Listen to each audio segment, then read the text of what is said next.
फुटीनंतर संजय राऊत कायम शिंदेंच्या शिवसेनेवरती टीकेचे बाण सोडत असतात. त्यामुळे दोन्ही शिवसेनेमध्ये कलगीतुरा रंगत असतो. पण संजय राऊतांनी एका बकऱ्याचा फोटो ट्विट करून खळबळ उडवून दिली. एका बकऱ्याच्या फोटोवर खबर पता चली क्या ए संशी गट असं कॅप्शन दिलंय.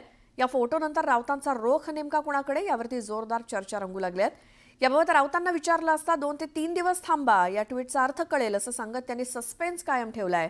तर दुसरीकडे शिवसेना खासदार नरेश म्हस्केंनी मात्र गाढवाच्या फोटोसह कविता ट्विट करत संजय राऊतांवरती जोरदार हल्लाबोल केल्यामुळे बकरा गेला, गाढव आलं आणि यावरनं जोरदार राजकारण रंगलंय अशी चर्चा या निमित्तानं सुरू आहे.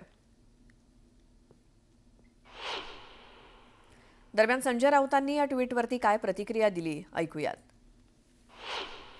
महाराष्ट्रातला एक बकरा आहे आणि तो बकरा खडकाच्या लाकडावर उभा आहे. ते कापतात ना, ते आपण पाहिलं असेल कधी मार्केटला गेला असाल तर किंवा गावाला गेला असाल तर त्या लाकडावरती खडकाच्या त्या बकऱ्याला आता उभं केलेलं आहे आणि बकऱ्याला सांगितलेलं आहे, फार शहाणपणे केलं असतं मान उडवी, गप्प उभं राहायचं आणि बेबे करत राहायचं. असं 2 दिवसापूर्वी त्या बकऱ्याच्या कानात दिल्लीत कोणीतरी सांगितलेलं आहे.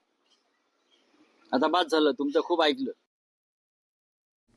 तर संजय राऊतांनी टीकेचा बाण सोडल्यानंतर शिवसेनेकडनं पलटवार होणार नाही असं क्वचितच घडतं.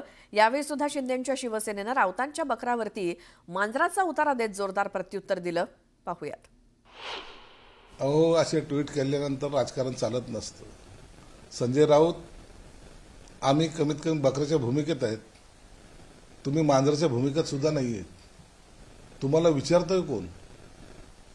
बिळात लपणारे तुम्ही उंदरं आहात आणि त्या उंदराच्या भूमिकेतच तुम्हाला आता राहावं लागणार आहे.